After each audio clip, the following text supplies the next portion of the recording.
हुर बिन यजीद एक शख्स था।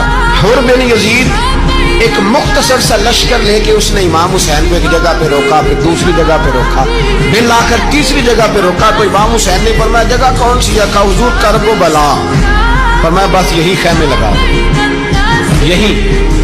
हजरत सैयदा ज़ैनब ने पूछा इमाम हुसैन से कि सारे जमाने ने रोका है, ठीक है आप हक पे हैं, ये भी सब ने कहा आप हक पे हैं, पर रोका भी सब ने, आप रोके क्यों नहीं? इब्ने कसीर और इब्ने असीर लिखते हैं इमाम हुसैन रो पड़े, कहने लगे बहन मैं रुक जाता पर मैंने रात को नाना मुस्तफ़ा को ख्वाब में देखा। तो हुजूर ने फरमाया हुसैन अगर आज ये रिवाज पड़ गया ना यजीद जैसे लोगों का तो कयामत तक पड़ा रहेगा। फिर लोग कहेंगे कोई निकला नहीं था तो हमें भी निकलना, फिर लोग जालिमों के सामने गर्दनें झुकाने के आदी हो जाए। मैं कहता रहता हूं, कह रहा हूं, करबला की जंग कुफर इस्लाम की जंग नहीं, कुफर इस्लाम की जंग नहीं करबला की, क्योंकि यजीद तो बड़ा पक्का नमाजी था, खुतबा देता था वो तो। जब इमाम हुसैन रज़ी अल्लाह ताला अन्हु ने करबला के मैदान में जुमे का दिन था तो यजीद के सामने को बात करनी शुरू की अमर बिन साद के सामने। तो अमर बिन साद कहने लगा हुसैन ज्यादा बातें ना कर, हमारा जुमा लेट हो रहा है, जंग के लिए तैयार हो, फटाफट आ। अहले बैत नबुव्वत को कत्ल करेंगे और कत्ल के बाद फिर नमाज पढ़ेंगे और फिर कहेंगे अल्लाहुम्मा सल्ली अला मुहम्मदिन व अला आले मुहम्मद, उसी नमाज में फिर दरूद भी पढ़ेंगे। ये कैसा मर्तबा है, कैसा अंदाज है, दोस्ती कातिल से भी मकतूल से याराना भी। इमाम हुसैन ने करब हुर बिन यजीद इमाम हुसैन से कहने लगा मुझे हुक्म है आपको रोकने का, आप आगे नहीं जा सकते। इमाम साहब ने फरमाया वजह? जमीन अल्लाह की है। उसने कहा आप बैत नहीं कर रहे, यजीद की हालात आपके हक में दुरुस्त नहीं है, आप नहीं जाएंगे। इमाम रोक गए। जोहर की नमाज का वक्त हुआ तो हजरत अली अकबर इमाम हुसैन के बड़े साहिबजादे उन्होंने अजान जोहर पढ़ी तो हुर बिन यजीद के लश्कर ने इमाम हुसैन के पीछे नमाज अदा की। कहा भाई तुम मुकाबले में आए हो, नमाज पीछे पढ़ते हो? कहा हुजूर मुकाबला तो तलवारों से कर रहे हैं पर हमारा दिल तो मानता है ना कि मुस्तफा का नवासा बड़ी शान वाला है। हुर बिन यजीद ने 3 नमाजें लश्कर समेत इमाम हुसैन के पीछे पढ़ी हैं, 3 नमाजें, जोहर असर और मगरिब। फिर इमाम हुसैन के सामने शराइत पेश की कि आपको यहां घेर लिया गया है, यहां आप बैत करेंगे, यहां आप जंग करेंगे, 2 ही बातें।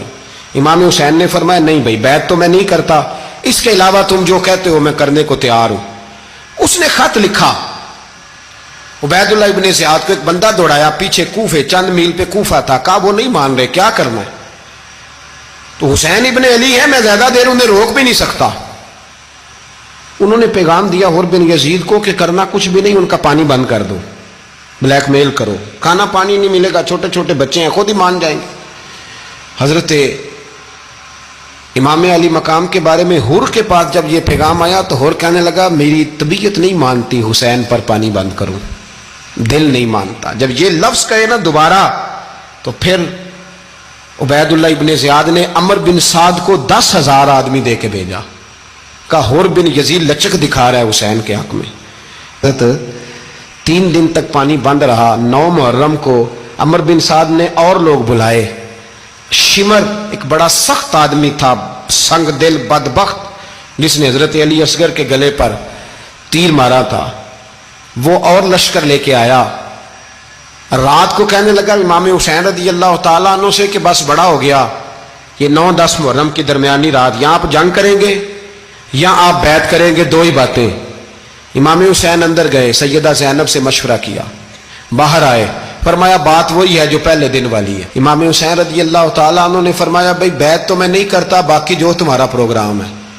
शिमर और इब्ने साद कहने लगे फिर जंग के लिए तैयार हो जाए। क्या अंदाज है इमाम हुसैन का। फरमाने लगे कल जंग करूंगा, मुझे पता तो है जंग का नतीजा क्या निकलना है, एक रात मुझे दे दो ताकि मैं खुल के अपने रब की इबादत तो कर लूं।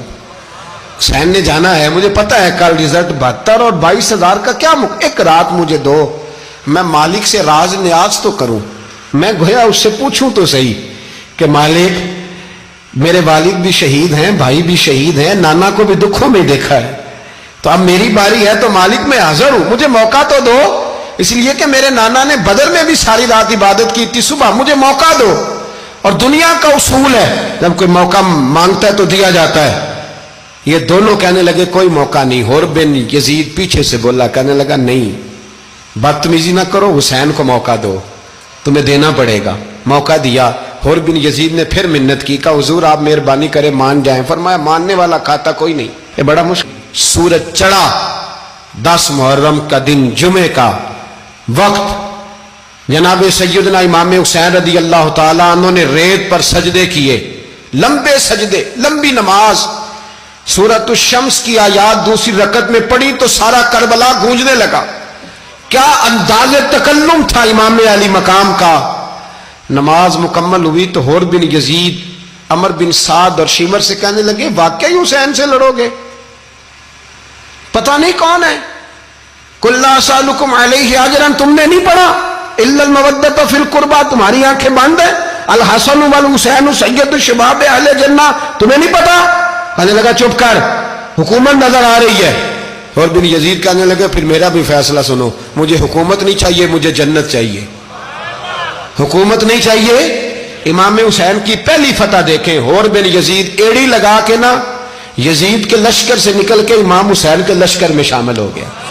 اور پہلا شخص جس نے امام حسین کو روکا, امام حسین کے نام پر پہلا سر بھی اسی شخص نے کٹایا ہے. لیکن یزید کی قبر پہ لعنت بھی کوئی نہیں برساتا, اس کا محل تھا بہت بڑا. لیکن جب لوگ کربلا میں امام حسین کو سلام کرنے جاتے ہیں تو قدموں میں حور بن یزید کا مزار بھی بنا ہوا ہے, اس کو بھی سلامی دی جاتی ہے. اور اب ہم اکیلا حور بن یزید نہیں کہتے, ہم کہتے ہیں حور بن یزید رضی اللہ تعالیٰ. اب ہم اتنی تعظیم کرتے ہیں اس حور کی